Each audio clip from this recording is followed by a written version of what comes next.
Political conventions are basically a campaign commercial. Themes are carefully selected. Speeches are tightly scripted.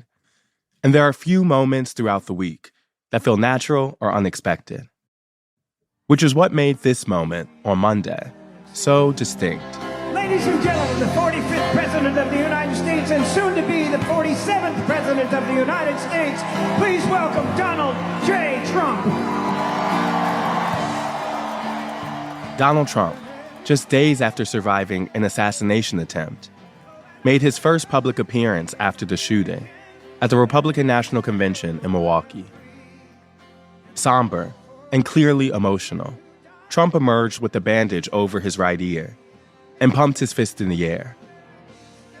And playing behind him was Lee Greenwood's God Bless the U.S.A., Donald Trump's unofficial theme music, on the campaign trail and here at the convention.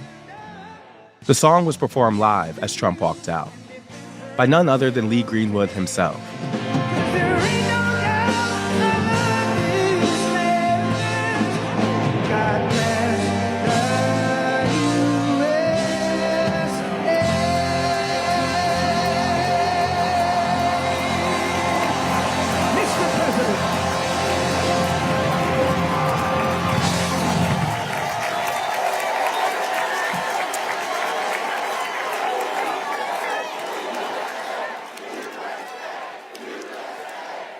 As I focused on him walking up the stairs, he turned and looked at me, and I got eye contact for just a second. He and I both understood the power of the moment.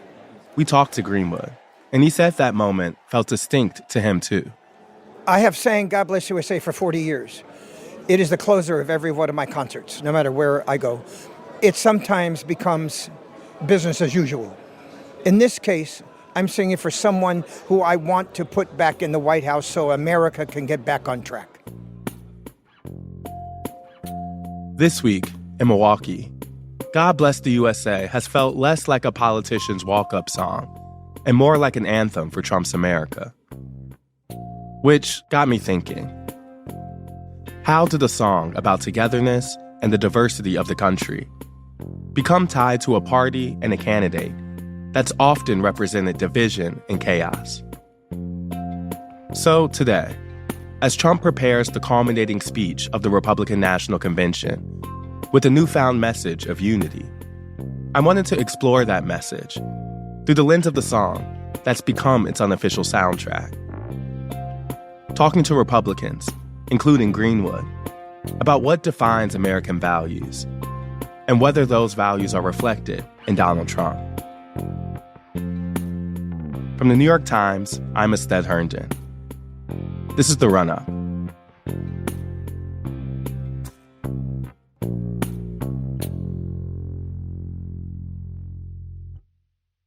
Hello, how are you? Hi, Ested. Yeah, I'm great. Thank you. Thanks for having me on the podcast, and excited to meet you this way. I knew Greenwood and his song were going to be part of the story of this convention and Trump's nomination.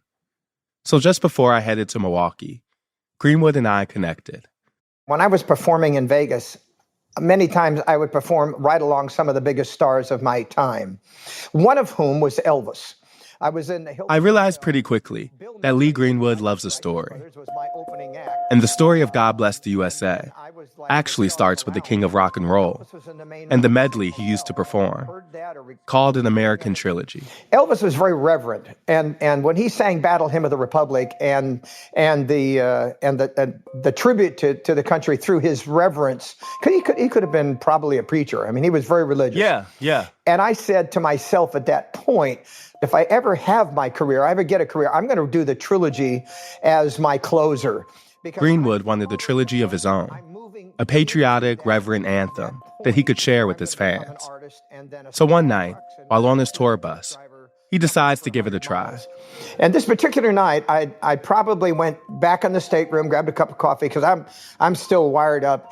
And that's the best time to be creative. And take stock of all the things he's most proud of. I put God first. I'm a Christian. His faith. The first line of my song, if you remember this, it goes, if tomorrow the things were gone, I'd work for all my life. That was basically a dedication to my grandparents who, in the 50s, while I was in high school, lost their ability to farm. His family. We've done numerous U.S.A. tours around the world, and one of my passions is supporting our military. His dedication to the military. It was the moment I needed to express my feelings about our country. And above all, his love for America. The song is a hit, and very quickly gets the attention of both political parties. Did you have any reservations about a song that you say you were writing and kind of bringing folks together, being used for politics, which, has notoriously sometimes divided folks? Well, let me tell you how that happened. In 1983, after I'd already penned the song, I did a performance on Solid Gold in Los Angeles. I think that got the attention of a lot of people. And then God Bless USA then came out right after that. And I got a call, my office got a call from the Democratic Party, and they wanted me to sing at their convention. And I emphatically told my manager then, I am not going to make this song political. Interesting. The Democrats called first. Yes, they called first. And shortly after that, the Republican Party called and wanted me to sing at their convention. I also said no. It was not long after that, and remember, I'm from California. Ronald Reagan was former governor of California. They called and asked if they could use my song in a film that honored the President of the United States, Ronald Reagan. I said yes. Okay. That was the turning point, which then aligned me with, as a conservative, to the conservative of the Republican Party.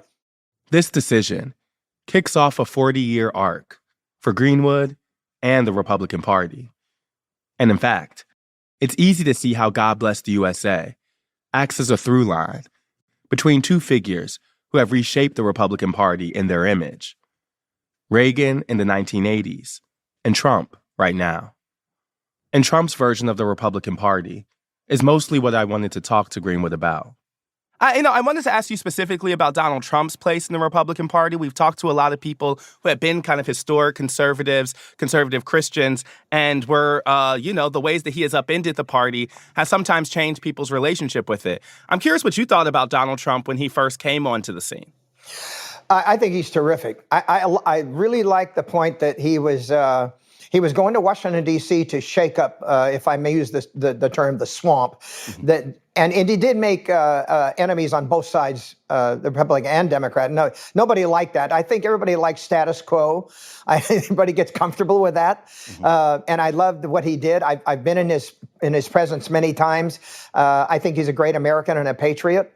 And I just, his style is a little different than most. But I'm very positive about being in his company and singing for him while I'm on stage. Yeah. I want to go back to your kind of original intention of the song, the desire for it to be something of unity. Donald Trump is many things, but, that initial presidential run was certainly controversial. He was saying things about fellow Americans. He was kind of calling, I remember the Mexicans as rapists. I remember the kind of controversial way that he kind of broke onto the political stage.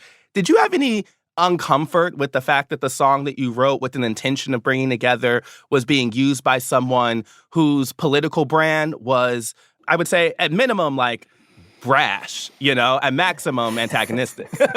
Well, I think overall, you can raise your eyebrows at something he would have said, and he's got a different style, and I think that was so interesting when he came on the scene, is people just didn't know how to take him. I worked with a lot of comedians in Vegas, and Buddy Hackett and Shecky Green and a few others, and Don Rickles, and a guy like Don Rickles who became popular, he just pissed everybody off. I mean, he would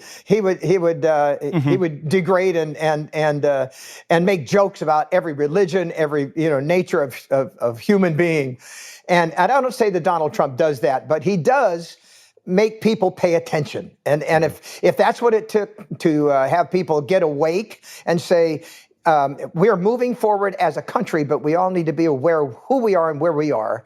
And I think he was good at that. And so I don't judge him by that standard. Yeah, but is it unity, though? Just saying in the message of the song, when you look at Donald Trump, do you think that he's bringing the country together? Maybe that's not the way we're tied, but my song is for unity, no matter what he says. At this point, I wish him well. There was a couple moments that I wanted to ask you about specifically, And I think the biggest one that comes up in relationship to Trump is probably January 6th. In the view of what it means to be an American, a lot of voters we talk to, even some of the folks who like Trump, sometimes say that that's a moment that they struggle with that feels kind of outside of the kind of nationalism core that I think the song represents. As someone who, has clearly structured their career around supporting the military and kind of supporting patriotism, what did you think of that day, and how do you fit it into the box of what is American or un-American? Well, I was shocked. I was shocked that we turned into a third world country with people storming the Capitol. It's beyond me how anybody could possibly think that was right. I have no comment about anything that Trump had said. I think President Trump basically was a little astonished about election results, and I'm not versed enough to know whether or not that was right or wrong. I don't like what happened to the process. I think it was interrupted, and for all those people that felt it was compelling to go into the Capitol and break windows and stuff like that, I'm ashamed that any of them did that. Did it give you any pause about your alignment with Republicans or the way the song has even been used by Trump? No, it didn't.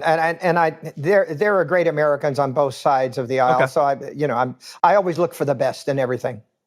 I want to end this conversation by asking you a lot of the questions we're actually going to be posing to RNC delegates this week. Part of our premise here is to use your song to ask Republicans what they think it means to be American and what are the values that they think define that. So I wanted to pose that to you. What do you think is the greatest problem that America faces today? Illegal immigration. I think that's the biggest problem. The people who came here from all around the world and came through Ellis Island and said, I want to be an American.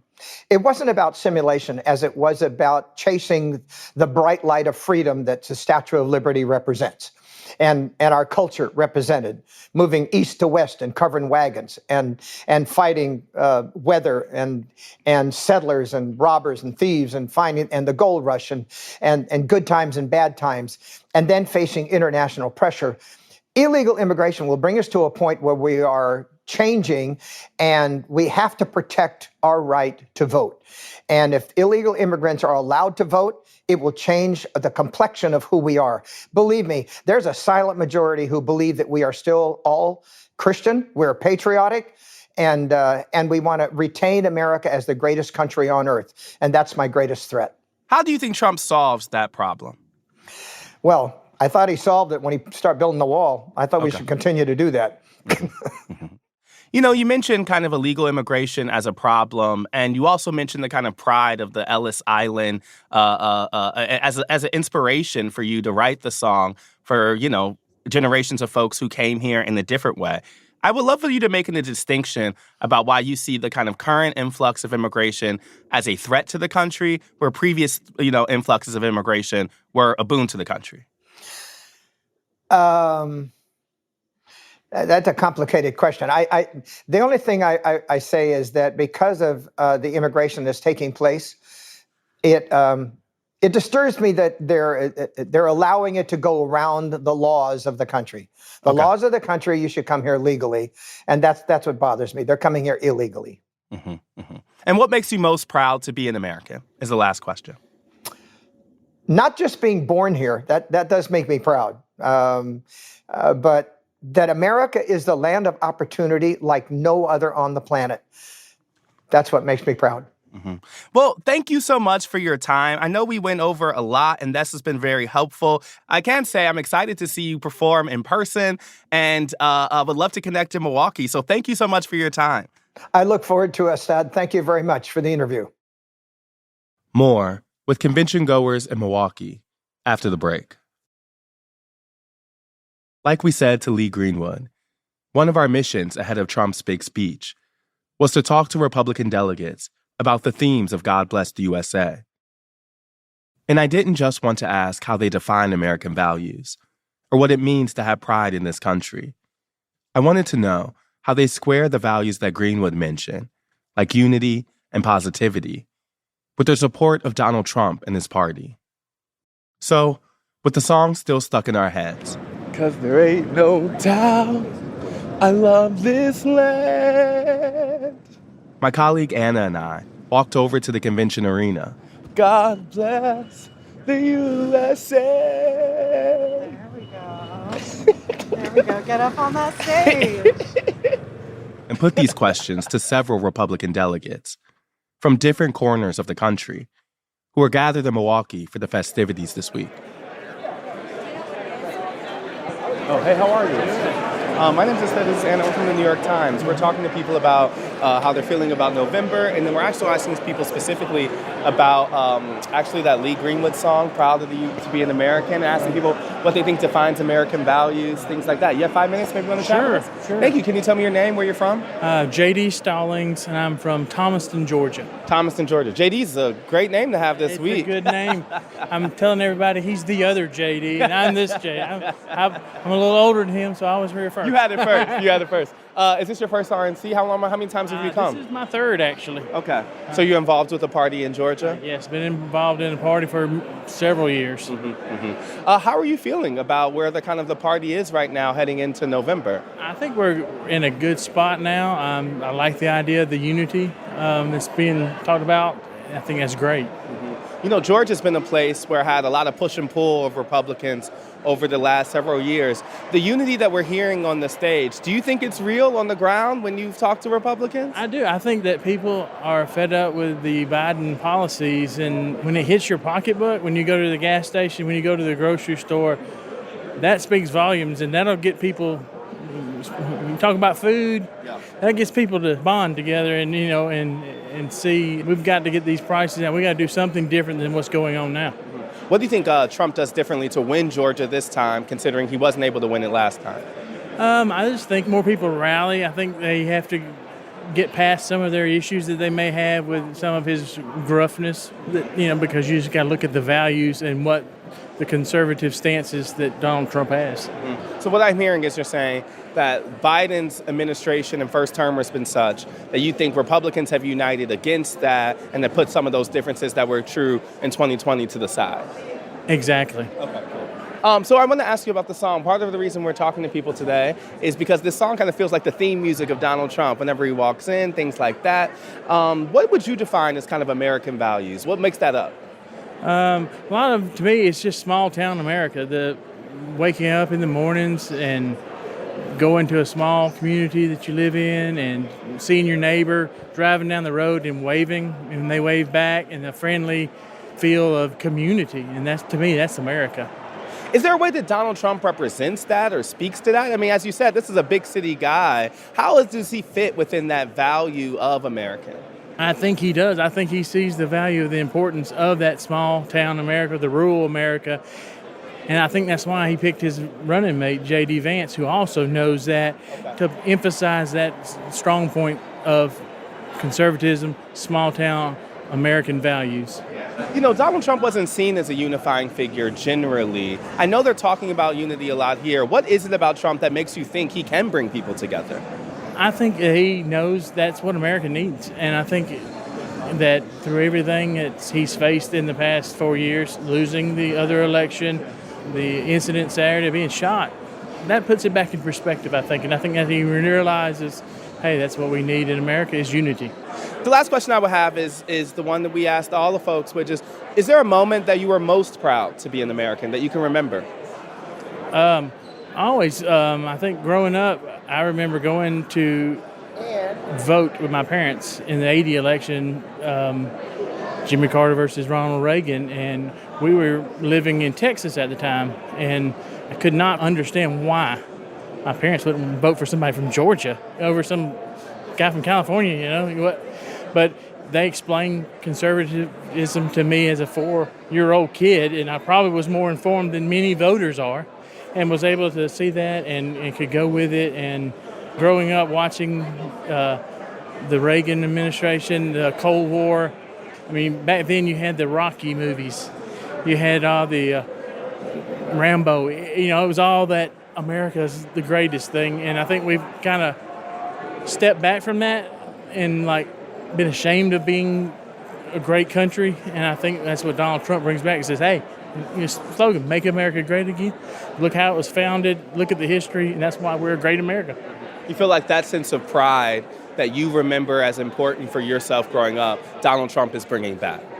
I do. I believe that's that part that's coming back, and you can see it in the first administration, and I hope it continues. Good. Thank you so much. We Thank you. really appreciate your time. Thank All you. right. Have a great day.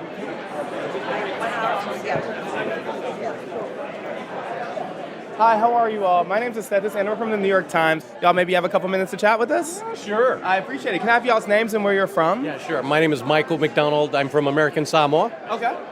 Paula Stevenson McDonald from American Samoa. Ann Longnecker, and I spent 30 years in American Samoa. Oh, awesome. Can you all tell me, is this your first RNC? Have you come to Republican conventions before? No, this is my first. Tell me how you all feel about kind of where the party is heading into November. Just give me your thoughts. Yeah, well, I think the party's energized, or at least our delegation is very energized. We came in really unsure of what to expect, and having had some conversations with the rest of our delegation, everybody's pretty optimistic about our chances of getting Donald Trump back into the White House come November. What makes you most confident that you think Donald Trump has a good shot for November? Because Biden is very, very weak. And Trump is stronger all the time. And the Republican Party will get stronger, but it's going to be a tough 4 years, whoever wins. One question I also have is you hear a lot of talk about unity in here. Do you feel kind of on the ground in your delegation? Have you felt that sense of unity as you've been here? Is it true? Well, I think seeing Nikki Haley out there speak really sent a very clear message that the party is united. It was very interesting when I saw her on the speakers list.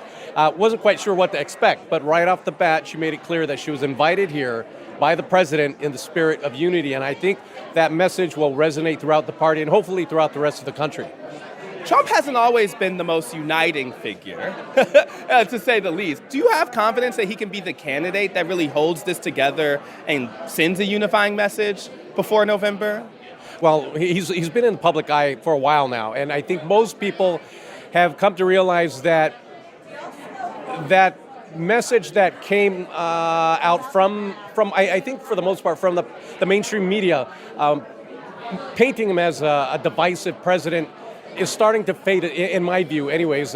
Yeah, he is a New Yorker. He's not a politician, and sometimes he says things that rubs people the wrong way, and I think that tone is kind of changed this time around, or at least, again, in my view, and given his choice for the VP, I think a message of unity will really reach pretty far. At least that's my hope. I asked the questions we've been asking specifically about the song. Can you just tell me what American values means to you? How would you define what makes up American values? Well, the soundtrack to that is certainly Lee Greenwood's song, and every time he sings that, it reminds me of my boot camp, because my company commander played that after Hell Week, and it stuck with me, for 25, 30 years now. And so American values to me is country, God, family, and hard work, respect. Yeah. The last question I would have, is there a moment where you felt most proud to be an American that you can think of? Well, gosh, I can tell you this, as a veteran from American Samoa, I'm always proud to be American, knowing that our little tiny territory constantly ranks at the top with regards to enlistment rates in the military service throughout the United States. It's a badge of honor for us. We love to serve our country in that regard, and so every time that comes up, I personally feel proud to be an American, yeah, and an American Samoan. Thank you all so much. I really appreciate it. Can you say your names and then tell me what you're wearing? I'm Dennis Giesemann, and this is... Catherine Gan, and we're married 44 years. And we're part of the Texas delegation to the RNC. We're both veterans. We met in the Air Force. She's an alternate delegate. Yeah, And, and I just got involved this year heavily because I'm really worried that our country's going down the tube. This election made you get involved with the delegation? Oh, yeah. Much more heavily than before. Yeah. And you have on the Trump hat and the Texas T-shirt. Absolutely, yeah. I'm not in Texas to its core. ashamed anymore. Of what? of being a conservative. I'm not ashamed anymore. Everyone tried to shame you. Oh, yeah, they would beat you up if you wore a Trump T-shirt. Times you know that. I'm saying even in Texas, I feel like y'all are in the same place in You Texas. were to travel anywhere, and like you wore Trump, man, they would come in. They would key your car. They would beat you up. Yeah. We wanted to ask people, what do they think defines American values to them? How would you define what it means to be an American? It's liberty to make your own choices if they're within certain bounds. Yeah. And definitely support the Constitution, the right to carry arms. I mean, the right to say things without being thrown in jail. This is part of a whole populist constitutional movement. It's going to take America back. Yeah, it's people that are just like tired of it. Like some people that weren't paying attention, they are paying attention now. What do you think caused that shift? What do you think caused this kind of constitutional populist movement, as you describe it, to come forth? Because they can see the oligarchs taking over. So even for the minorities, they can see the oligarchs are treating them as chattel. Yeah, exactly. And here you got open borders. I mean, who is that going to help? I mean, really. It's designed to hurt the minorities. That is Right. designed to hurt the minorities. Right. Oh, but it's not safe. Let me ask about Donald Trump. How does he fit within those values that you describe? How do you see him as someone who's representative of those values? We were Cruz supporters from the very beginning when he actually ran for president. And Donald Trump is not perfect, but he's providential. What do you mean by that? That he is the one that can break loose from the oligarchy and the deep state. They can't buy him, and he'll poke him right in the eyes and say, no, that's not right, and this is the way it should be. I mean, It's not about Trump. This whole movement is not necessarily about Trump. It's about constitutional populism. Totally. I mean, the right as a woman, if you want to buy a gun, I mean, you want that taken from you as a woman? No way. And you want to be able to say what you want to say? I mean, if you really support women's rights, like the liberals say they do, then why would you support men in women's sports? Why would you support women not being able to buy a gun if they wanted to without having, like, your whole lineage being checked for craziness? I mean, it's just, you should be able to, like, if you're a woman, pack. My last question would be, what makes you most proud to be an American? I serve we're both veterans. Proud to be Americans that were really, they'll portray us as cocky. They'll go after the grandma that's praying in front of an abortion clinic. They'll go after the parents that are trying to protect their kids at the school board. But they won't go after the criminals coming across the border. Last thing I would say is, like, there used to be a sense that, no matter Democrat or Republican, everybody's kind of on Team America. Do you still feel like that?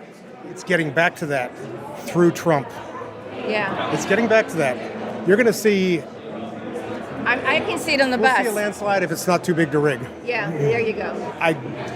In my heart, I believe it. I've just been stationed all over. I know people all over the U.S. I grew up a Yankee. This country is ready for a change. It's absolutely ready for a change. That's all the questions I have. Thank you all so much. Thanks. We really appreciate your time. Thank you. Thank you. Can you just tell me your name and, again, say where you're from? Sure. Robin Medeiros, Scranton. And home of President Joe Biden? Well, not for a long time.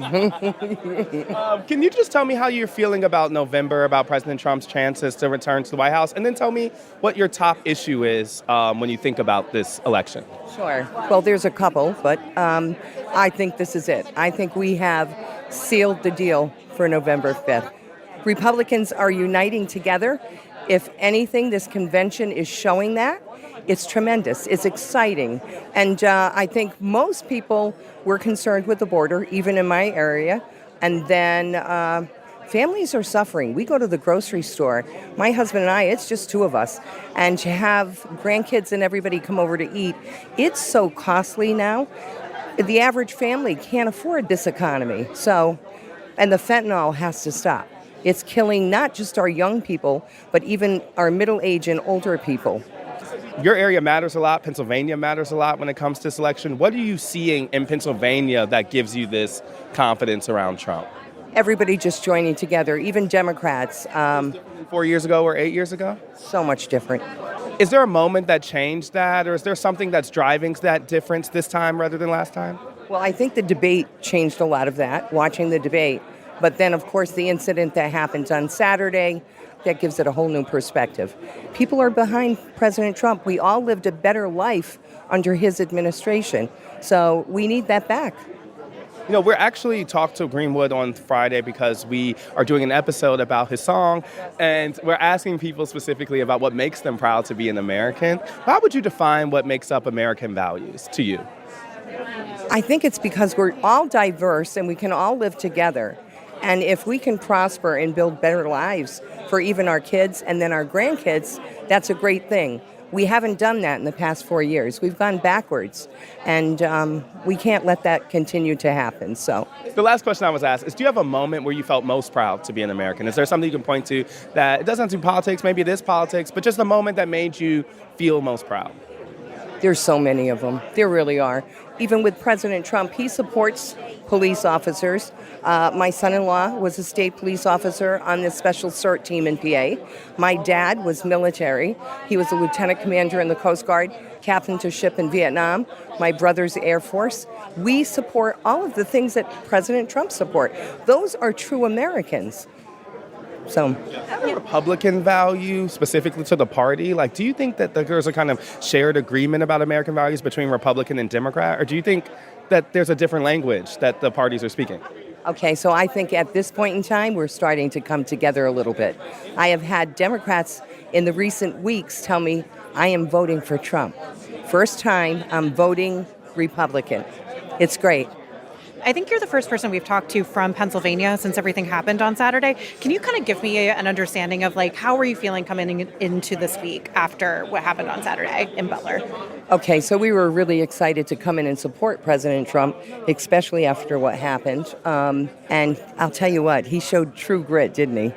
He really is a tough gentleman. So we just wanted to show up here and support him. And for him to show up every night at the convention has been amazing. He knows how to unify these people together. And I see it for the first time in my lifetime. I see all these Republicans coming together. And I think it's a wonderful thing. Thank you so much. We really appreciate it. Thank you. Nice meeting you. Yeah.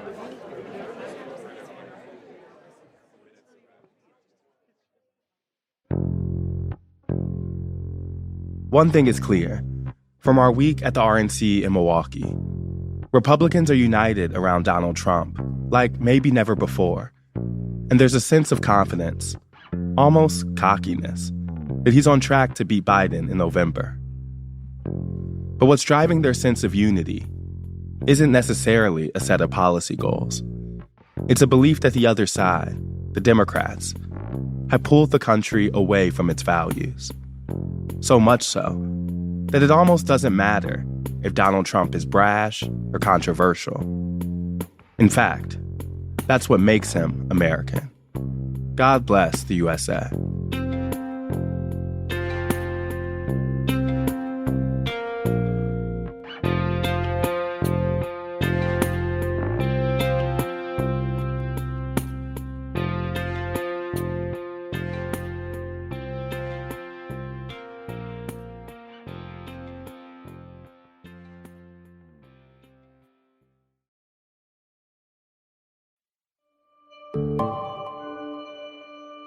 That's the Runup for Thursday, July 18, 2024. The final day of the Republican National Convention. And now, the rundown. On Wednesday, President Biden tested positive for COVID, which forced him to cancel a campaign event in Las Vegas and fly back to Delaware to self-isolate. Still, Biden faces a mounting revolt within his own party as Democrats continue to wrestle with the fallout of his poor debate performance. This week, Representative Adam Schiff of California, a close ally of former House Speaker Nancy Pelosi, publicly called on the president to drop out. This makes him at least the 20th Democratic member of Congress to do so. Meanwhile, President Biden has been trying to reassure voters and quiet ongoing concerns. Why don't you guys ever talk about the 28 lies he told? Where are you on this? Why didn't the press ever talk about that? 28 times it's confirmed he lied in that debate. I had a bad night. I wasn't feeling well at all.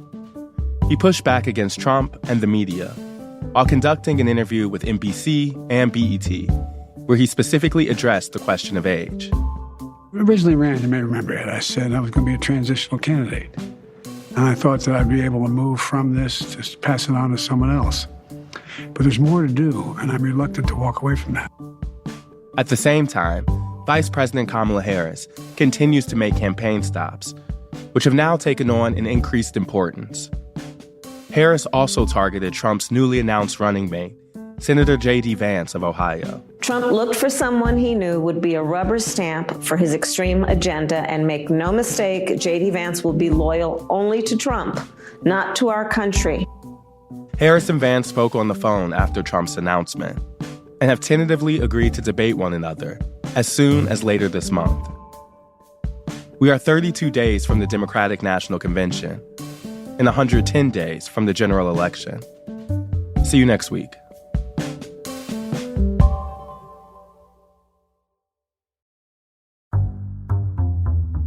The Runup is reported by me, Ested Herndon, and produced by Elisa Gutierrez, Caitlin O'Keefe, and Anna Foley. It's edited by Rachel Dry and Lisa Tobin, with original music by Dan Powell, Marian Lozano, Pat McCusker, Diane Wong, Sophia Landman, and Alicia Beitube. It was mixed by Sophia Landman and Chris Wood, and fact-checked by Caitlin Love. Special thanks to Paula Schumann, Sam Dolnick, Larissa Anderson, David Haufinger, Maddie Masiello, Mahima Chablani, Nick Pittman, and Jeffrey Miranda. Do you have questions about the 2024 election? Email us at therunup@nytimes.com. Or better yet, record your question using the voice memo app on your phone, and then send us the file. That email again is therunup@nytimes.com. And finally, if you like the show and want to get updates on latest episodes, follow our feed wherever you get your podcasts. Thanks for listening, y'all.